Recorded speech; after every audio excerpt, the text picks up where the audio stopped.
پڑھیے الصلاۃ والسلام علیک یا رسول اللہ علی آلک و اصحابک یا حبیب اللہ، الصلاۃ والسلام علیک یا نبی اللہ علی آلک و اصحابک یا نور اللہ آلہ صلی اللہ علیہ وسلم، صلاۃ و سلام علیک یا سیدی یا رسول اللہ۔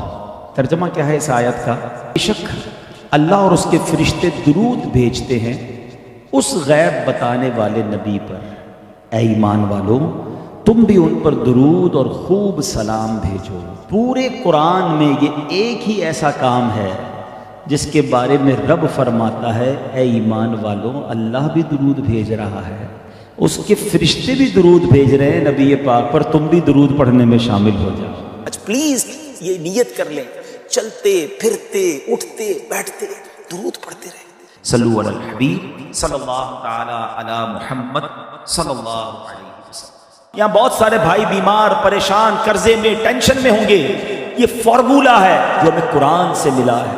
جس دن آپ اس وظیفے کو اپنا لو گے نا اور اپنی مشکل، اپنی پریشانی، اپنی تکلیف میں جب یہ پڑھو گے کہ وَأُفَوِّضُ أَمْرِي إِلَى اللَّهِ ان اللہ بصیر بالعباد، میں اپنے کام اپنے رب کو سونپتا ہوں، بے شک اللہ بندوں کو دیکھ رہا ہے۔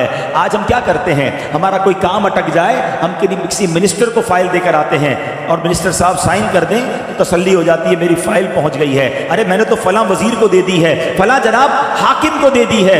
ارے تم دنیا والے کو فائل دے کے سمجھتے ہو تمہارا کام ہو جائے گا، اپنی ساری زندگی کی فائل رب کی بارگاہ میں جمع کرا دو نا۔ وَأُفَوِّضُ أَمْرِي إِلَى اللَّهِ، اے اللہ میں اپنے کام تجھے سونپتا ہوں، میں تھک گیا، میں پریشان، میں بیمار، اے اللہ میں قرضے سے نہیں نکل پا رہا، میرے روزگار کے مسائل ہیں، میرے گھر میں پرابلمز ہیں، اے اللہ میں دنیا میں کوششیں کر کے تھک گیا، اے مالک اب تیرے سپرد کرتا ہوں، اور تجھ سے بڑا خالق کون ہے؟ تیری حکمتوں کے انداز نرالے۔ وَأُفَوِّضُ أَمْرِي إِلَى اللَّهِ إِنَّ اللَّهَ بَصِيرٌ بِالْعِبَادِ، خدا کی قسم جب تکلیف میں دل کی گہرائیوں سے آپ یہ وظیفہ پڑھیں گے، یہ آیت پڑھیں گے، آپ کو ایک سکون سا محسوس ہوگا کہ میرے رب کریم کو اب کام میں نے دے دیے ہیں جو میری ماں سے زیادہ مجھے چاہنے والا ہے، اور وہ ضرور مجھ پر کرم کے دروازے کھولے گا۔ آپ میں سے کئیوں کو ایسا ہوا ہوگا، اللہ آپ کی پریشانیاں دور فرمائے، کبھی بے چینی نہ آئے، کبھی بے قراری نہ آئے، مگر زندگی جو ہے نا یاد رکھو اس جہاں میں کوئی بھی سخی نہیں ہے۔ بعض اوقات بڑے گھر اور بڑی گاڑی اور بڑے نام والے کو دیکھ کر ہم سمجھتے ہیں یار یہ کتنا سخی ہے، یار کیسے پیارے کپڑے پہنتا ہے، کیسی ساری اچھی گاڑی ہے اس کے پاس، جب دیکھو گھوم پھر رہا ہوتا ہے۔ ایسا نہیں ہے، میں آپ کو صحیح بتا رہا ہوں۔ ہمارا تعلق بہت سارے اس طرح کے لوگوں سے ہوتا ہے، اور چونکہ ہم مذہبی لوگ ہیں کبھی کبھی اتنے بڑے گھر، اتنی گاڑیوں کی لائن لگی ہوتی ہے، ملازم لائن لگا کے کھڑے ہوتے ہیں، عالی شان لائف سٹائل ہوتا ہے، اس کے گھر جاتے ہیں نا اور وہ کان میں جب اپنی پرابلم بتاتا ہے نا کہ حضرت ذرا دعا کر دیں یہ مسئلہ ہے، تو یقین کریں بندہ اللہ کا شکر ادا کرتا ہے کہ یا اللہ تو نے مجھے اس سے زیادہ سخی بنایا ہے۔ اس کو نیند کیسے آتی ہے اس ٹینشن کے اندر، کئی عجیب سی ٹینشن، کسی کا بچہ بیمار، کسی کی بچی بیمار، کسی کے گھر میں لڑائی جھگڑے، بچے نافرمان، عجیب و غریب پرابلمز۔ ہم میں سے کئیوں کے ساتھ زندگی میں ایسے لمحے ضرور آئے ہوں گے کہ کبھی رات کو نیند نہیں آئی ہوگی، کروٹ بدلتے رات گزری ہوگی، کبھی بچی کا غم، کبھی بچے کا غم، کبھی کاروبار، کبھی روزگار، کبھی کیا کوئی نہ کوئی ٹینشن لائف میں آتی ہے، ٹھیک ہے نا؟ تو یہ کیسے رات گزری؟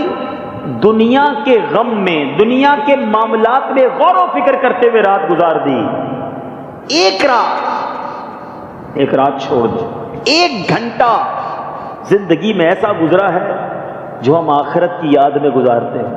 نیند نہیں آ رہی، کیوں؟ پتہ نہیں میرا مرنے کے بعد کیا ہوگا، نیند نہیں آ رہی، پتہ نہیں میرا ایمان سلامت ہوگا کہ نہیں، آج بے چین ہوں اس بات پر کہ بخشا جاؤں گا کہ نہیں بخشا جاؤں گا، آج بے قرار ہوں کہ قیامت کی گرمی کے دن میرا بنے گا کیا، آج کمرے کی لائٹ چلی گئی ہے، پنکھا نہیں چل رہا، پسینے ہو گیا ہوں، کبھی آنسو بہے کہ یا اللہ تھوڑی دیر کے لیے پنکھا بند ہوا میں بے چین ہو گیا، قبر میں تو کوئی پنکھا نہیں ہوگا، اگر جنت کی کھڑکی نہ کھلی تو میرا کیا بنے گا۔ کبھی زندگی میں ہم نے آخرت کے بارے میں غور کیا؟ کبھی یہ ٹینشن نے ستایا؟ خدا کی قسم یہ غور و فکر کئی سجدوں سے افضل ہے، یہ خیال، یہ تڑپ، یہ فکر جس کو نصیب ہو جائے ہر لمحہ اس کے درجوں کو بلند فرما دیتا۔ آخرت کے معاملے میں لمحے بھر کی غور و فکر 60 سال کی نفلی عبادت سے زیادہ افضل ہے۔ علماء فرماتے ہیں، مگر کس کو ٹینشن ہے، فکر ہی نہیں ہے۔ یاد رکھیے اعلیٰ حضرت امام اہل سنت فرماتے ہیں رسول اللہ صلی اللہ تعالیٰ علیہ وسلم اور تمام انبیاء کرام حیات حقیقی، دنیاوی، روحانی اور جسمانی سے زندہ ہیں۔ آپ مزارات طیبہ میں نمازیں پڑھتے ہیں، روزی دیے جاتے ہیں، جہاں چاہیں تشریف لے جاتے ہیں، زمین و آسمان کی سلطنت میں تصرف فرماتے ہیں۔ نبی پاک کی حدیث سنو، اللہ کے حبیب فرماتے ہیں الانبیاء احیاء فی قبورہم یصلون، یعنی حضرات انبیاء اپنے مزارات میں زندہ ہیں اور نماز ادا فرماتے ہیں۔ جبکہ ایک اور حدیث پاک میں ہے ان اللہ حرم علی الارض ان تاکل اجساد الانبیاء فنبی اللہ حی یرزق، فرمایا بے شک اللہ پاک نے زمین پر انبیاء کرام کے جسموں کو کھانا حرام فرما دیا ہے۔ اللہ پاک کے نبی زندہ ہیں اور ان کو روزی بھی دی جاتی ہے، بلکہ علامہ جلال الدین سیوطی شافعی رحمۃ اللہ تعالی علیہ فرماتے ہیں حضرات انبیاء کرام کے لیے مزارات سے باہر جانے اور آسمانوں اور زمین میں تصرف کی بھی اجازت ہوتی ہے۔ مزار پرانوار میں جلوہ فرما ہو گئے ہیں اور سبحان اللہ کرم نوازی کا سلسلہ آج بھی جاری ہے۔ حضرت شیخ احمد بن نفیس رحمۃ اللہ تعالی علیہ فرماتے ہیں میں ایک بار مدینہ منورہ میں سخت بھوک کے عالم میں سرکار علی وقار صلی اللہ تعالی علیہ وسلم کے روضہ انور پر حاضر ہو کر میں نے عرض کی یا رسول اللہ صلی اللہ تعالی علیہ وسلم میں بھوکا ہوں، یکایک آنکھ لگ گئی۔ اسی دوران کسی نے جگایا اور مجھے اپنے ساتھ چلنے کی دعوت دی، چنانچہ میں ان کے ساتھ ان کے گھر آیا تو میزبان نے کھجوریں، گھی اور گندم کی روٹی پیش کی، کہا پیٹ بھر کر کھا لیجئے۔ بات یہ ہے میرے جد امجد مکی مدنی مصطفیٰ صلی اللہ تعالی علیہ وسلم نے مجھے آپ کی میزبانی کا حکم دیا ہے، اور دیکھیں بھائی اب جب بھی بھوک لگے کہیں اور مت جائیے گا، میرے گھر تشریف لے آئیے گا۔ یہ ایسی دربار ہے جہاں مانگنے میں شرمایا نہ کرو۔ اللہ اکبر، میرے رضا کا عشق رسول تو دیکھو، دنیا میں بندہ کسی کے آگے مانگے نا تو ڈی مورلائز فیل کرتا ہے، احساس کمتری ہوتا ہے، ہاتھ پیر کانپنے لگ جاتے ہیں، اور ہونا بھی ایسے ہی چاہیے۔ اللہ کرے کبھی زندگی میں کسی کے آگے ہاتھ نہ پھیلانا پڑے۔ دعا کرو اللہ سے یا اللہ ہمیشہ ہمیں دینے والا بنائیو، کبھی مانگنے والا نہ بنائیو، کیونکہ بھکاری بننا کسے پسند ہے؟ مگر ہاں ایک در ایسا ہے جہاں کی بھیک بھی بڑے مزے والی ہے۔ ہاں بھیک میں مزہ کیسے بھائی؟ بھیک تو بے مزے کی تکلیف دہ ہوتی ہے، مگر میرے اعلیٰ حضرت کہتے ہیں ایک دربار ایسا ہے جہاں کی بھیک میں بھی بڑا مزہ ہے۔ کیسے؟ مہینوں تک جنگلوں میں پھرتا رہا، میری سب خال گل گئی، بالآخر میں مدینہ منورہ حاضر ہوا، میں نے آقا کی بارگاہ میں سلام عرض کیا اور پھر میں سو گیا۔ خواب میں رسول اللہ صلی اللہ تعالیٰ علیہ وسلم کی زیارت سے شرف یاب ہوا۔ میرے آقا فرما رہے تھے احمد تو آ گیا، دیکھ تیرا کیا حال ہو گیا ہے۔ میں نے عرض کی انا جائعن و انا ضیفکا، یا رسول اللہ میں بھوکا بھی ہوں اور حضور آپ کا مہمان بھی ہوں۔ سرکار دو جہاں صلی اللہ تعالیٰ علیہ وسلم نے ارشاد فرمایا اپنے ہاتھ کھولو۔ کہتے میں نے ہاتھ کھولا، اس پہ چند درم تھے۔ اللہ اکبر، خواب میں جو چیز ملے نا وہ آنکھ کھلے تو چلی جاتی ہے۔ حضرت احمد بن صوفی کہتے ہیں آنکھ کھلی مگر ہاتھ میں درم موجود تھے۔